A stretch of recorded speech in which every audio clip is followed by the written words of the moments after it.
पाहताय JB TV news. बातमीत सत्यता हीच आमची ओळख.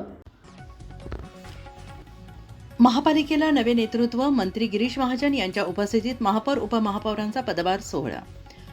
महापुरुषांच्या जयघोषात नवे पर्व सुरू. धुळे महापालिकेत सत्ताधाऱ्यांचा विकास संकल्प. धुळेकरांचा विश्वास सार्थ. विकासासाठी निधी कमी पडू देणार नाही गिरीश महाजन. धुळे शहराच्या राजकारणात आज महत्त्वाचा दिवस ठरला आहे. धुळे महानगरपालिका येथे नवनिर्वाचित महापौर आणि उपमहापौर पदाचा पदग्रहण समारंभ उत्साहात पार पडला. राज्याचे मंत्री गिरीश महाजन यांच्या प्रमुख उपस्थितीत हा कार्यक्रम सुरू झाला. यावेळी महापौर पदाचा कार्यभार मायादेवी परदेशी यांनी स्वीकारला, तर उपमहापौर म्हणून जोशना प्रफुल्ल पाटील यांनी पदभार घेतला. या कार्यक्रमात दोन्ही पदाधिकाऱ्यांचा मंत्री गिरीश महाजन यांच्या हस्ते पुष्पगुच्छ देऊन सत्कार करण्यात आला.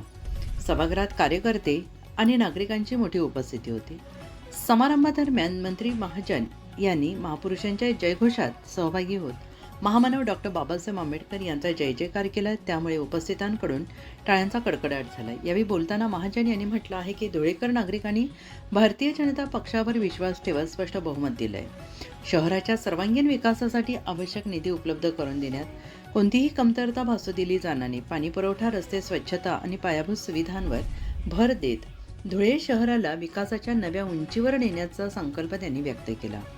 नवनिर्वाचित महापौर मायादेवी परदेशी आणि उपमहापौर जोशना पाटील यांनी नागरिकांच्या अपेक्षा पूर्ण करण्यासाठी कटिबद्ध राहण्याचे आश्वासन दिले. शहर विकास, पारदर्शक कारभार आणि नागरिकाभिमुख निर्णयांना प्राधान्य देणार असल्याचं त्यांनी नमूद केलंय. धुळेकरांच्या नजरा आता नव्या नेतृत्वाच्या कामगिरीकडे लागलेल्या आहेत. आगामी काळात दिलेल्या आश्वासनांची अंमलबजावणी कशी होते याकडे सगळ्यांचे लक्ष राहणार आहे. प्रतिनिधी परिषद परदेशी, धुळे.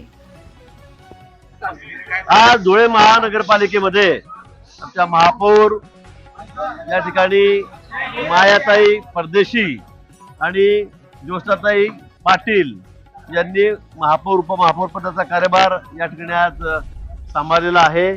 आणि म्हणून मोठ्या संख्येमध्ये सगळे धुळेकर या ठिकाणी त्यांना शुभेच्छा देण्यासाठी उपस्थित आहेत. मी सुद्धा मुद्दामून आज त्यांना शुभेच्छा देण्यासाठी या ठिकाणी आलेलो आहे. धुळेकरांनी खूप मोठा विश्वास आमच्यावर दाखवलेला आहे. गेल्या वेळी सुद्धा आम्ही सांगितलं 50च्या खाली आम्ही एकही घेणार नाही, आणि ते थोडी सामाजिक परिस्थिती अशी आहे की 54-55 जागेवरच लढावं लागतं. यावेळेला 50चा आकडा आम्हाला पार करायचा होता आणि आम्ही तो केलेला आहे. धुळेकरांनी आमच्यावर, मतदारांनी खूप मोठा विश्वास या ठिकाणी दाखवलेला आहे. कार्यकर्त्यांनी खूप मोठी मेहनत या ठिकाणी घेतली. आमचे आमदार आहेत, आमचे माजी खासदार आहेत, आमचे अध्यक्ष आहेत, सर्वांनी या ठिकाणी खूप मेहनत घेतली आणि 50ची संख्या तोपर्यंत आम्ही त्या ठिकाणी पोहोचलेलो आहोत. तर म्हणजे सामाजिक परिस्थिती की आम्ही त्याच्यावर जाऊ शकत नाही, पण या ठिकाणी फक्त स्वातंत्र्य आम्ही लढलो भाजप म्हणून, आणि त्यातही 50 जागा आम्ही या ठिकाणी टाकल्या. मागच्या वेळी सुद्धा स्वतंत्रच आम्ही लढलेलो होतो आणि 50 जागा त्यावेळेला आम्हाला धुळेकरांनी दिलेल्या होत्या.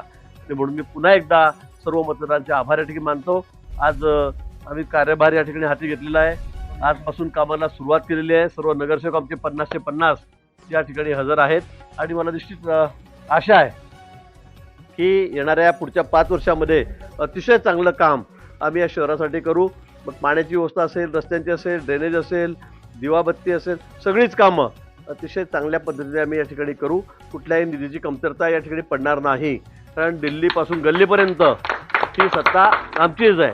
दिल्लीमध्ये सुद्धा पंतप्रधान मोदी जे आहेत, राज्यामध्ये मुख्यमंत्री देवेंद्रजी आहेत, आणि धुळ्यामध्ये सुद्धा महापौर आता आमचे, सगळे नगरसेवक आमचे आहेत. त्यामुळे धुळेकरांनी आता काळजी करण्याची गरज नाही. निश्चित मी या ठिकाणी आहे, उत्तर महाराष्ट्राची जबाबदारी माझ्याकडे आहे. त्याचबरोबर जयकुमार आमचे रावळ साहेब आहेत, पालकमंत्री या ठिकाणी आहेत, आणि म्हणून कुठेही कामाच्या बाबतीमध्ये आम्ही कमी पडणार नाही. धुळेकरांना पुन्हा मी या ठिकाणी आश्वासन देतो. काही भागामध्ये पाण्याची अजूनही कमतरता आहे, काही भागामध्ये पाणी पोहोचत नाही अशा तक्रारी माझ्याकडे काही येतात, त्यासुद्धा आम्ही तात्काळचा लवकरात लवकर त्यासुद्धा दूर करू. धरणाचा प्रश्न आहे, तिथलं स्टोरेज वाढच्या दृष्टीने ते खातं माझ्याकडेच आहे, आणि त्यामुळे मला वाटतं ते सुद्धा या महिनाभरामध्ये आम्ही तोही प्रश्न पार पाडू, आणि त्यानंतर मग धुळेकरांना मुबलक पाणी या ठिकाणी निश्चित मिळेल अशी ग्वाही मी या ठिकाणी देतो. पुन्हा सर्व मतदारांचे, सर्व कार्यकर्त्यांचे मनापासून मी या ठिकाणी खूप खूप आभार मानतो. आपल्या परिसरातील महत्त्वाच्या बातम्या पाहण्यासाठी आजच आमच्या जेबी टीव्ही न्यूज चॅनलला यूट्यूबवर सबस्क्राईब करा आणि बेल आयकॉन प्रेस करा.